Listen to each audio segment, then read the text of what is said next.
ఆధారాలతో సహా ఈరోజు 2 సబ్జెక్ట్స్ని టచ్ చేస్తాం. ఒక సబ్జెక్టు ఈ మధ్యకాలంలోనే చంద్రబాబు నాయుడు తానేదో చాలా గొప్పగా చేశాను అని చెప్తూ రీసర్వే మీద క్రెడిట్ చోరీ చేసే కార్యక్రమం ఏదైతే తాను చేస్తూ ఉన్నాడో ఆ క్రెడిట్ చోరీకి సంబంధించి తాను చెప్తా ఉన్న అవాస్తవాలు అబద్ధాలు ఏ స్థాయిలో ఉన్నాయి అన్నవి ఒక విషయంగా ఎక్స్ప్లెయిన్ చేస్తాను. రెండో విషయంగా ఈ మధ్యకాలంలోనే చంద్రబాబు నాయుడు పల్నాడులో ఎంత దారుణంగా ఒక సామాన్యుడిని, ఒక దళితుడిని, ఒక పేదవాడిని, మా వైఎస్ఆర్సిపి కార్యకర్తను ఎంత దారుణంగా తాను చంపించే పాత్ర పోషించాడు అన్న విషయం నిజంగా సమాజంలో ఉన్న వ్యక్తులు ఎవరైనా కూడా సివిలైజ్డ్ సొసైటీలో ఉన్న వాళ్ళు సిగ్గుతో తల వంచుకోవాల్సిన అంశం ఇది. ఈ విషయంలో నిజంగా జరుగుతూ ఉన్న అన్యాయం గురించి కూడా ప్రస్తావిస్తాను. మొట్టమొదటిగా సర్వే గురించి, ఈ రీసర్వే టాపిక్ గురించి we will take it forward. ఈ మధ్యకాలంలో చంద్రబాబు నాయుడు గారు మాట్లాడుతూ ఉన్న మాటలు ఈ రీసర్వే సబ్జెక్ట్ మీద మనమంతా కూడా చూస్తే ఒకసారి ఈ భూమండలం మీద నిజంగా ఇంతటి దారుణమైన క్రెడిట్ చోరీ చేయగలిగిన వ్యక్తి ఇంకొకడెవడైనా ఉండగలడా అని అనిపించేట్టుగా చంద్రబాబు నాయుడు గారు మాట్లాడుతూ ఉన్నారు. ఊసరి వెళ్ళి కూడా చంద్రబాబు నాయుడును చూసి బహుశా సిగ్గుపడుతుందేమో. అంతటి దారుణమైన మోసాలు, అంతటి దారుణమైన అబద్ధాలు. నేను సూటిగా చంద్రబాబు నాయుడు గారిని అడుగుతా ఉన్నాను, మీ ద్వారా ప్రజలందరి తరపున అడుగుతా ఉన్నా, అయ్యా 4 సార్లు సీఎం అని చెప్పి చెప్పుకునే ఈ పెద్ద మనిషి చంద్రబాబు నాయుడు, నేను అడుగుతా ఉన్నా, భూముల రీసర్వే చేయాలన్న కనీస ఆలోచన అయినా కూడా నీకు ఎప్పుడైనా గతంలో వచ్చిందా అని? కనీసం ఆలోచన అయినా నీకు గతంలో ఎప్పుడైనా వచ్చిందా అని? ప్రజలు ఇబ్బందుల్లో ఉన్నారు, రైతన్నలు ఇబ్బందుల్లో ఉన్నారు, రకరకాల సమస్యలు ఎదుర్కొంటా ఉన్నారు. భూ సమస్యల మీద, వారి సమస్యల మీద కనీసం నీకు ఎప్పుడైనా రీసర్వే చేయించి వాళ్ళ సమస్యలన్నీ తీర్చాలి అని చెప్పి కనీసం నీకు ఏ రోజైనా ఆలోచన అయినా వచ్చిందా చంద్రబాబు గతంలో అని అడుగుతా ఉన్నా. ఈరోజు క్రెడిట్ చోరీ తీసుకుంటూ తాను మాట్లాడుతూ ఉన్న మాటలకు నిజంగా ఈ పెద్ద మనిషి సిగ్గుపడాలి. అసలు భూముల రీసర్వేకి మూలం ఎక్కడి నుంచి వచ్చిందో తెలుసా? ఇది మూలం ఎక్కడి నుంచి పుట్టుకొచ్చింది అంటే 2019 కన్నా ముందు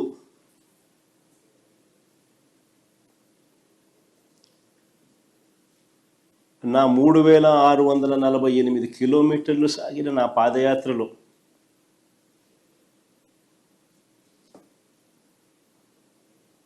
మార్గ మధ్యంలో రైతన్నలు పడతా ఉన్న అవస్థలు, ఇబ్బందులు చూసిన తర్వాత భూములకు సంబంధించి వాళ్ళ లేవనెత్తిన సమస్యల పరిష్కారం నుంచి, ఆ ఆలోచనల నుంచి, వీటికి పరిష్కారం చూపాలన్న తాపత్రయం నుంచి శాశ్వత పరిష్కారం చూపించాలన్న ఆలోచన నుంచి పుట్టుకొచ్చింది దీని మూలం. అసలు ఆ రోజుల్లో చంద్రబాబు నాయుడు గారు ముఖ్యమంత్రిగా ఉన్నారు, నా పాదయాత్ర జరుగుతూ ఉంది. 2019కి ముందు రాష్ట్రంలో ఒక్కసారి రెవెన్యూ వ్యవస్థ పరిస్థితి ఎలా ఉంది అని అంటే, సర్వేయర్లు లేరు, సరిపడా సిబ్బంది లేరు, పరికరాలు లేవు, లేటెస్ట్ టెక్నాలజీ అంతకన్నా లేదు. భూములు ఎప్పుడైనా కూడా క్రయ విక్రయాలు జరిగినా లేకపోతే భాగ పరిష్కారాల్లో భాగంగా ఏదైనా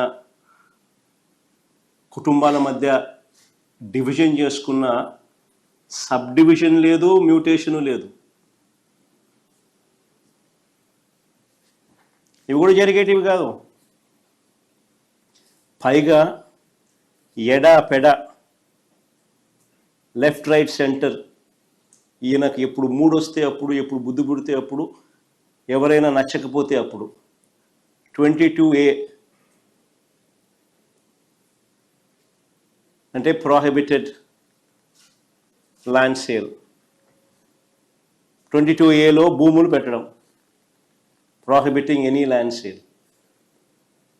వీళ్ళకి ఇష్టం రైతులను, ప్రజలను ఇబ్బందులు పెడుతూ అవస్థలకు గురి చేస్తున్న పరిస్థితి. ఇలాంటి 1,00,000 సమస్యలకు పరిష్కారంగా సమగ్రమైన భూ సర్వే అండ్ సమగ్రమైన ల్యాండ్ రిఫార్మ్స్. భూ సంస్కరణలు చేయాలన్న ఆలోచన వాటి నుంచి వచ్చింది. అందుకని 2019 ఎన్నికల కన్నా ముందే మా మేనిఫెస్టో కాపీ కూడా ఒక డిస్ప్లే చేయడం ఒకసారి. మా మేనిఫెస్టో కాపీలోని 2019లో ఒకసారి డిస్ప్లే చేయండి.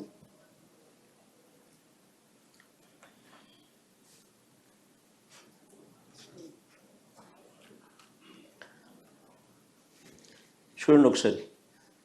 సుపరిపాలన విషయంలో రాష్ట్రంలో భూములన్నింటినీ సమగ్ర రీసర్వే చేయించి భూ యజమానులకు శాశ్వత యాజమాన్య హక్కు కలగజేస్తాము. Manifesto promise.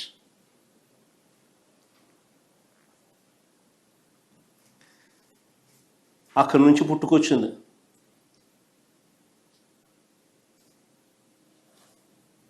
చెప్పిన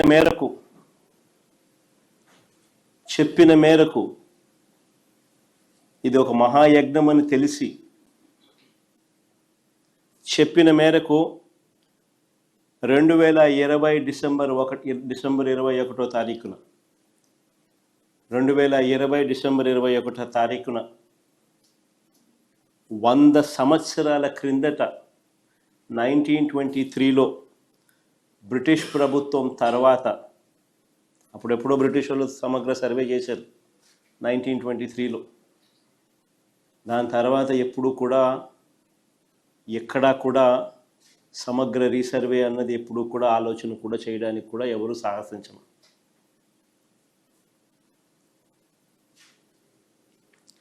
చెప్పిన మేరకు 2020 డిసెంబర్ 21వ తారీఖున 100 ఏళ్ల తర్వాత 1923లో బ్రిటిష్ ప్రభుత్వం తర్వాత సమగ్ర భూ సర్వే రికార్డ్స్ అన్ని అప్డేట్ చేయడం, సిస్టమ్స్లోకి రిఫార్మ్స్ తీసుకొని రావడం మొదలుపెట్టి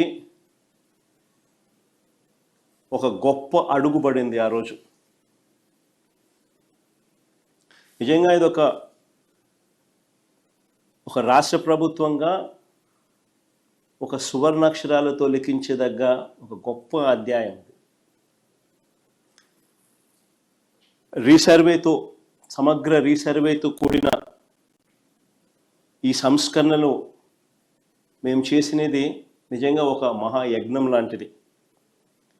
చెప్తా ఎందుకు అంత యజ్ఞం అనే పదం ఎందుకు వాడుతూ ఉన్నాను అని అంటే, ఒకసారి ఆ లోతు లేకపోతే మీతో పాటి ప్రజలందరికీ కూడా అర్థమవుతుంది అసలు ఎంత లోతుగా పోయాము అని.